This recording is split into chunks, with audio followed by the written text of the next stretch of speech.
Yes, yes, yes. Good morning. Welcome back to the Football Terrace. I hope you're all doing wonderfully well today. Nemanja Matic has signed a new deal, a 2-year extension on his current United option. The deal was set to end in the summer of 2021. It has now been extended to the summer of 2023. And it comes at such an interesting time because Matic is a player that's I'm not even going to lie to you. There's been times where I thought over the hill, done. Never abused by me, never ridiculed to large extents from someone like myself. But the majority of the Man United fan base was done with Matic. Too slow, slows the midfield down, too cumbersome in the way he turns. And I think what we've really found out is the biggest problem that Man United have had hasn't been Matic. It always was and will probably remain the same thing, that we didn't have balance within the team. And since the Avengers have come in and we have this amazing front five, you have seen Matic sit in that holding midfield role and be the dominant player that he needs to be. I'm so happy for him that a new deal has been signed. I'm so happy for him that he's going to remain at this club. And I know a lot of United fans want an Ndidi. They want a Thomas Partey. And maybe, just maybe, these deals will happen. But a bird in the hand is worth two in the bush. Sign the man up for a couple more years on his contract. Keep him here, secure that area. If you then have the opportunity to buy top talent that are younger, that you're going to get 5, 6, 7, 8, 9, 10 years out of, great. What you don't want to do is go after those fresh young pieces of meat, miss out on them, and Matic leaves because his deal runs out. I think it's impeccable business by Manchester United. There's absolutely no doubt about that whatsoever. I want your views. I want your opinions on Matic signing a new deal. We'll read your comments and super comments out as well. By the way, morning to Pav and to Dean Wiki, two of our members. Thank you very much for tuning in. But everybody else as well, hit the like button, hit the share button, hit the retweet button over on Twitter. It's really important to us that you do that and get that done. The other news is United are reportedly on the verge, the edge, the precipice of signing the Angel Gomes replacement. That player is none other than Jack Grealish. Reports keep mounting over the recent days that United is a greedy United deal.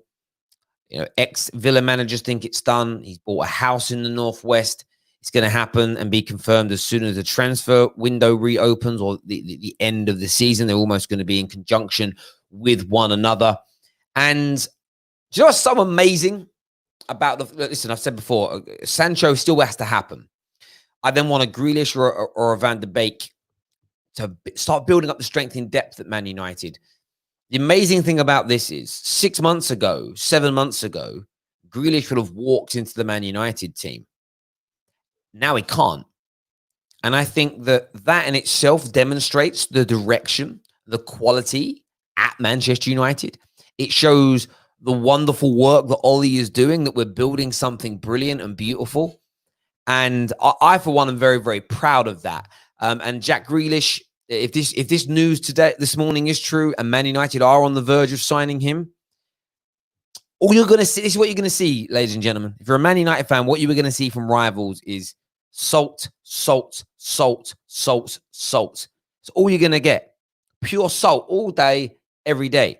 And it isn't going to go away either, because Man United are on the way up. And this signing, if we can put it off, will be absolutely massive. Pav here says almost 5 months as a member, 6-month badge coming soon. That's true, Pav. I know. Yeah, the 6-month badge will be out soon. I'm looking forward to getting that as well, because remember, I have to be a member to, even though I own the channel, I don't get the badges without being a member either. So I'm in the same boat as you, buddy, and I'm looking forward to it as well. I really, really am. In terms of membership, what are we on now? Okay.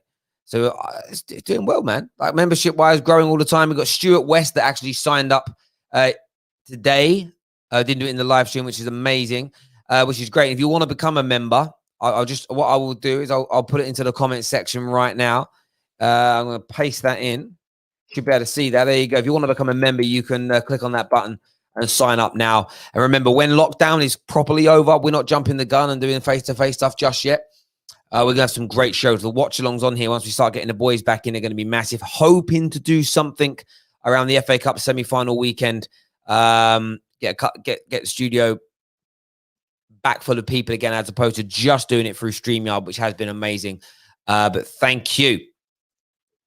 There we go. But yeah, as I say, I'm really kind of buzzing and really excited about the prospects of the Jack Grealish deal. Very happy with Matic signing a new one. And what I love is a lot of the Matic haters are actually now his biggest fanboys on social. Again, there's the lack of credibility because there has been no apology for getting it wrong. And that's important, I think. For me, as a man, the biggest thing for me always is that if we get something wrong, like with Fred, when I said Fred wasn't a United player, I come out, standalone video for it, apologized, admit I've got it wrong. You know, I think then, and maybe it's me, maybe it's because I've got a conscience. I then feel like I can enjoy his brilliance on the field of play more because I've addressed the fact that I've got it wrong. But there we go. Thank you very much. We've got a new member now, Gemma P, signing up to the channel. Thank you very much, my bro. It means a great deal to us, you signing up. And we have got a few bits of big news coming along the lines as well pretty soon, which we're excited about the Football Terrace. And being members, you're going to help make that possible for us. You can't be a member in Kenya. That is not available there, my friend. I am sorry. I don't control the rules of YouTube, but there we go. A comment here says, apart from his drive and desire, he has won the most fouls this season so far in the box with Bruno and Rashford. That means goals. He also drives other players on. United signing leaders. I love it. And do you know what? You make a really good point there, Indiana. With this potential signing of Jack Grealish, what stands out massively to me with this is the fact that, and I want to make sure I want to articulate this in the right way. Sancho's young. Rashi's young still. We know Mason is. I've got Williams coming through. AWB still 21, 22. We've got a lot of youngsters, a lot of young men that are 2 or 3 years away from reaching that kind of maturity as a football player. You've seen the difference. You know, Bruno Fernandes and Pogba coming back into the team. You get that, 25 to 27 years of age between the two of them. You bring a 25-year-old, I think he's 25, might be 26, but mid-20s, Jack Grealish into the team. He's somebody who's been there, done it, made the mistakes on the field of play, learned, done his apprenticeship, come out the other end of it, is already a captain. It's another captain at the club. And it's something that I used to love about Man United when we were in our pomp under Fergie, is that you would have this situation whereby, I want to say this in the right way, you had, when Roy Keane was our captain, Beckham was a captain, Giggs was a captain, Stan was a captain, Peter Schmeichel was a captain, Gary Neville was clearly a captain. Now, they didn't have to wear the armband. And sometimes, I don't remember off the top of my head, but sometimes Man United had the main club captain, but we had like 5, 6, 7 players that were the captains of their international sides, a club and team full of captains. And you look at the Jack Grealishes, you look at the Brunos, you look at the Pogbas. Of course, you've got Maguire, I think is a wonderful, wonderful leader. There's no fluke that suddenly Manchester United have improved their defensive line by 30% plus in terms of goals conceded. And you also know how brilliant he is because every single little mistake he makes gets highlighted by our rivals. By the way, thank you, Stro, for becoming an official member of the channel. It means a great deal to me, mate. I really do appreciate that. Thank you very, very much. Yeah, and as I say, for me and from my point of view, same thing as always. We need captains at the club. We need leaders at the football club. Keeping Matic also does that as well. Tried and tested player. Will here says, as a Chelsea fan, I'm scared. United look amazing. And you know what, bro? I respect your honesty. What I would say about it is this. Man United now need to keep growing. I felt, because Ollie called this out in a press conference, little bit of complacency, I think, against Bournemouth. He took things a little bit easy. And I feel that maybe, just maybe, the goals they scored, the little scare we got, will be that kick up the backside we need. We play Villa on Thursday, and I see nothing more than another 4 to 5 goals being scored. We're just in absolutely rampant form. Terry, how much game time will Grealish get to warrant the £80 million price tag? Well, Twisted, it isn't going to be, there is going to be no £80 million price tag. One, I think Villa are going to go down. Secondly, United are picking him up for 40 odd million. This notion of 80 million pound. I'm really not sure where the media are getting it from. It doesn't make any real sense to me. It doesn't feel real. It doesn't feel credible. I think United will be picking him up. But remember, listen, people still talk about Bruno costing Man United 65 million pounds. It hasn't. It's cost 45 million. People still speak of the situation with Anthony Martial, 65 odd million. No, we paid 30 odd million pounds, and then there were some very lucrative add-ons. If we were winning champion, by the way, inside his first contract at Man United, which is finished now because he signed a new deal, and the new deal has eradicated the majority, and he's 5 years in, I think now, maybe more. So these are all gone. The extra 30 odd million pounds was if we were winning Champions Leagues, if he was winning Ballon d'Ors. They were very kind of, we would have loved to have paid them if we were winning those things, but it didn't happen. So Man United have actually only ended up paying around 30 odd million pound for Anthony Martial. But again, they had the potential buy-on clauses. You look at Philippe Coutinho, quite a bit of Philippe Coutinho's fee to Barcelona were add-on fees. Not all of it, but there was a good 30 odd million pound of that were add-ons. Liverpool ain't going to get that money because he ain't even there anymore, and they didn't win what they needed to win with him as a mainstay in the team. So don't always got to break down a transfer fee. If you see a fee where they say it could be 80 million, what do you mean could be? What's got to happen? You might find that United have got to win in the first 5 years that the players at the club. If United win 3 Premier League titles and he starts 80% of games, if he wins PFA Player of the Year, if he's a Ballon d'Or nominee, if United win the Champions League and he starts in the final, they're not just as easy as if you win the Champions League. The player's got to be intricately involved. But what the media does, it's an 80 million pound deal. And yes, Man United have to segregate that money because they have to make sure they have that money offset to pay it should it come to fruition. But a lot of these times you don't end up paying the add-ons. One of the add-ons that I saw in a contract, I wasn't involved in the contract. I saw the player's contract afterwards for due diligence to sign them up for the bank I worked in. The selling club would get an extra 20 million pounds if the player scored over 50 Premier League goals in his first 4-year contract there. Man scored 22 goals. So that 20 million pound never arrives in any way, shape, or form. But the media will still report it as being part of the deal. So Jack Grealish, 40 odd million pound circular. Pav here says, what do you make of the centre-back situation? Do we need someone in the summer? Bailey with 1 year left. Tuanzebe is injury prone and Smalling perhaps to be sold. Smalling sold, sell him on, move him on. Let's give Bailey, I would extend Bailey's contract by a couple of years, even just to protect him as an asset. Tuanzebe, if he is as injury prone as people make out, I am concerned. I do think we need to look at buying, if I'm being honest. Although I'm not, and it isn't ability, it's staying fit for both Bailey and Tuanzebe. So I totally get you there, Pav. Thanks for the super chat, bro. Stro here says, so now I'm a member. Can we drop the Avengers chat? If you like the Man United Avengers thing, I want to show you a little something. I want to show you a little something that Dan, our design guy, Dan did yesterday. If you want to get one of these, make sure you DM him. I'm going to actually put his tweet up on the screen here. Big up, Dan, Let me share this with you. There it is. You see that? There's the picture. You boys like that? You can have that screensaver. You've got Rashi, Mason there as Iron Man. You got Martial as Captain America. I love the fact that I don't know who he's meant to be there. I don't know who Ollie is meant to be. But there we go. If you want one of these done, go follow Dan. This is Dan. Obviously, does our designs. Go follow him. Graphic designer over there. Go chat to him. Get that done.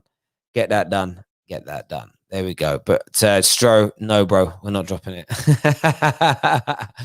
Do you think Havertz could be Chelsea's Bruno? He could be, in the sense of improving your attacking line. I'm not sure if he's going to score the same level of goals. I was looking at this yesterday. People keep saying Bruno's going to have a drop-off. Bruno, in the last 2 years in the Portuguese league, had a 95% goal contribution to game ratio in the league. Do you know what his ratio is in the Premier League thus far? 122%. Meaning, people are, yeah, but you can't count those numbers because he was doing it at a lower level. He's come to a higher level and he's improved. He's improved. So if we see almost a 30% drop off, he'll still be performing at the same levels he was at Sporting Lisbon. So that I think can Havertz improve your attacking line? Absolutely. Will he do it to the same level and with the same potency as Bruno? That's a very big ask. I see people talking about Ake. Would you rate him ahead of Ruben Diaz? Look, Ruben Diaz is a top player. I've seen him play a few times. Looks very, very good. Doesn't have Premier League experience. So Ake has that over him. What I would say about the Ake thing is it's probably Ollie talking in jest. Probably just Ollie talking in jest in relation to that. David here, one of our members, says that if we get Champions League, win a title, etc., then the extra cash from that would help pay for players too. Exactly.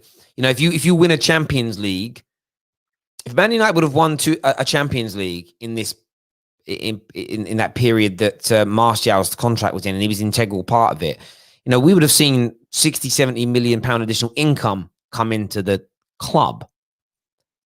Thus, we're all quite comfortable with paying out some of that to a player like Martial, of course, if he's integral. And they're never as simple as just if you win it. There is always clauses to these things. He starts X amount of games, scores X amount of goals, gets into the Champions League Team of the Year, whatever it may be. There'll be intricacies. There'll be either one of or multiple options that maybe all have to coexist at the same time. They're not as straightforward as people think. They're not like a computer game, is what I would say. We have a few more super chats here. Elite KJ in the house. Thank you, bro. That one, he didn't write anything, but thank you. He says here, Grealish is coming to United because the sourness has already started his agenda. Yeah, Graham Souness has started that agenda. He got it. What he'll say, I got it in before he was at Man United. He's hedging his bets, bro. He's hedging his bets. But yeah, I'd love Grealish to come to Man United. There's no doubt about that whatsoever. Morning, Elliot Waters. Hope you are well. Chelsea does not scare me. Listen, man, this time next week, we're going to be starting the build-up and the propaganda towards the FA Cup semi-final. And I tell you now, seriously excited about it. Cannot tell you enough how excited I am about the FA Cup semi-finals next week. Epic ties. Cedric, one of our members, says Mings or Ake are perfect for a centre-back role to partner Maguire and Victor. Both are left-footed with strength and speed.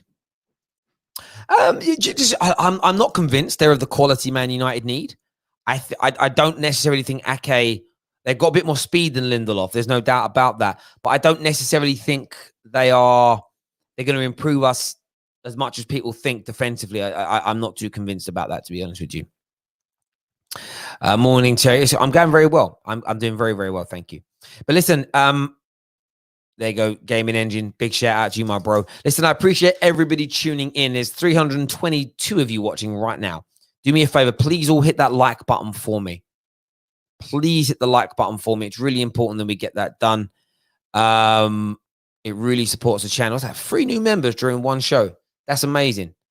Elite KJ signing up. I appreciate that, bro. Thank you for becoming a member. Really appreciate it. As ever. It means a great deal to me. It really, really does. And yes, I am taken. There we go. Listen, ladies and gentlemen, thank you. We're back later on with more content for you. Until then, take care. Goodbye. God bless.